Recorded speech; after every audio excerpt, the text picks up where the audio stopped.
Hey everyone, I'm going to go over my Minion Summoner Necromancer build. This is an update to my previous video, but will be specifically for Endgame. If you still haven't gotten the Ring of Mendeln, then this video is for you. I have finally gotten my Ring of Mendeln to drop at level 96. I have uploaded a YouTube short of me picking up the ring. It was right after a world boss kill. But this build isn't for Ring of Mendeln. We're going to be showing how we build minions without the Ring of Mendeln, and we're going to be focusing on minion damage scaling stats. So on to the gear. For the helmet, the priority stats that we want are maximum life and cooldown reduction. I'm running the Embalmer aspect, as this helps with survivability and laziness. So for the chest plate, the priority skills that we want to chase are summon skill damage, maximum life, damage reduction from enemies that are affected by shadow, and maximum minion life. I do not have maximum life on my chest, as you notice, but that would be better than damage reduction, I believe. For the aspect, we have Vicious to summon 2 extra skeleton mages. Now the chest plate is a heavier requirement chest, but feel free to play around with what you feel more comfortable with. For the gloves, the priority stats that we want to chase are crit damage, crit chance, and lucky hit chance. For the aspect, we're running reanimation for extra damage onto our minions. For the pants, the rolls that we want to chase are maximum minion life, damage reduction from enemies that are affected by shadow, damage reduction while fortified, and max life. This is another piece of gear that is very heavy on rolls. The aspect that we're running is disobedience for more damage reduction. For the boots, we just want move speed. Anything works here, some extra stats are nice, but the priority stat would be movement speed. And for the aspect, we are running blood getters for 2 extra skeleton warriors. For the weapon, we are running a wand for extra lucky hit chance. The priority stat rolls would be critical strike damage, vulnerable damage, and damage to enemies affected by shadow. Intelligence is a nice extra little bonus. For the aspect, we're running Blighted. For our offhand, we're going to be running a Focus for extra cooldown reduction. The priority stats here are going to be cooldown reduction, critical strike chance, and lucky hit chance. The aspect we are running is Decay to help out with some more damage. For the amulet, the priority stats that we want to chase here are going to be movement speed, summoning skill damage, damage reduction from enemies affected by shadow, and minion attack speed. For the aspect, we are running Grasping Veins for increased critical strike chance and critical damage. The heart we are running is Heart of the Sacrilegious to automatically activate our corpse skills. The amulet has a lot of good stats for the Necromancer. You could remove damage reduction from enemies that are affected by shadow damage over time, and put cooldown reduction to help with more Army of the Dead spam and Blood Mist spam.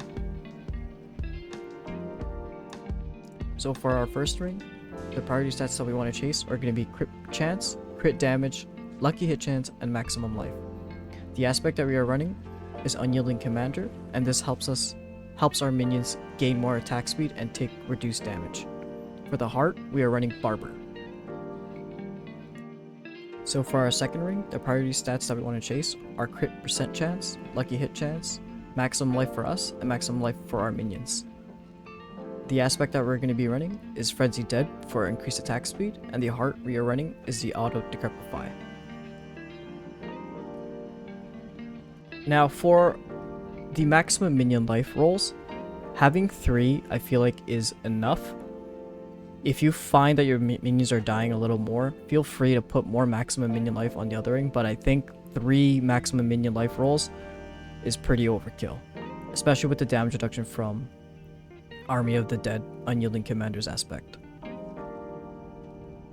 Now here are their stat totals. I'm going to be reading out the ones that are very important. Minion attack speed, critical strike chance, critical strike damage, vulnerable damage, damage to enemies affected by shadow, damage while fortified, damage with summoning, damage with minions, damage with warriors, damage with mages, damage with golems. Now onto our defensive stats.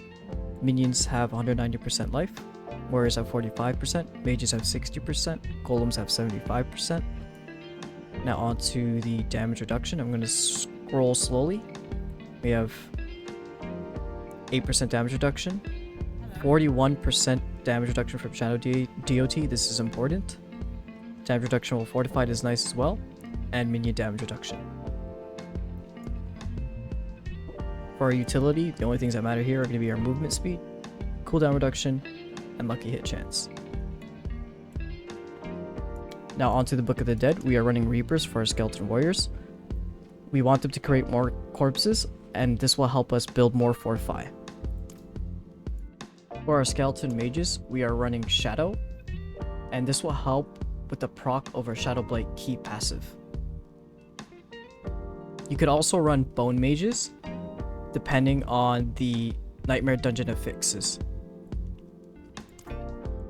And for the Golem, we want to run Bone Golem, simply for the taunt. The taunt is really OP and it's really nice, depending on the situation.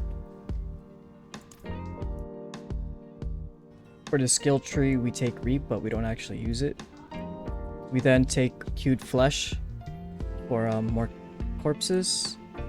Corpse Explosion, Blood Mist, increase Skeleton Warrior damage, Fueled by Death to increase our damage, more damage, more damage. Abhorrent Decrepify, best skill. Skeleton Mage Mastery, Vulnerable from Tendrils, Fortify when corpses are created, Army of the Dead, I love this skill, Golem Mastery, all the minion related skills to give them more survivability and damage, and we take Shadow Blight. We're going to go over our Paragon really quickly. We have Mage, go into Cult Leader for our second board, Dead Raiser, then we get the Legendary node for Cult Leader. For our third board, we have Golem, and we grab the Legendary node, Hulking Monstrosity. For our fourth board, we have Flesh Eater and Amplify. For our last board, we take Bloodbath, and we put in Skeleton Warrior. The Paragon board is only for level 96, with no renown for Paragon points. In the builder, I have made a level 100 version with renown Paragon points, and I will have a link to that in the description below. These are my thoughts on the build. It can clear tier 50s comfortably for Nightmare Dungeons, but it struggles as we go higher. Scaling minion stats just doesn't do enough damage. I don't even think we would have been able to push to tier 50s if it weren't for the Barber Heart. I'm hoping for Season 2 they buff minion damage scaling. At its current state, with the Barber, I can crit up to 1 million plus damage. But this is only if there's one enemy and on specific situations. Let's be honest, 1 million damage isn't a lot, for the endgame at least. I'm hoping for Season 2 they add better target farming. Right now, getting Ring of Mendeln at level 96 feels pretty bad. The Ring of Mendeln almost feels required to play minions at the endgame. I hope they buff minion scaling so that it's not required to run the Ring of Mendeln at the endgame. But in good old Blizzard fashion, we'll probably see this in Season 45. I'm going to end this video with a clip of me killing the tier 52 boss of the dungeon that is playing in the background right now.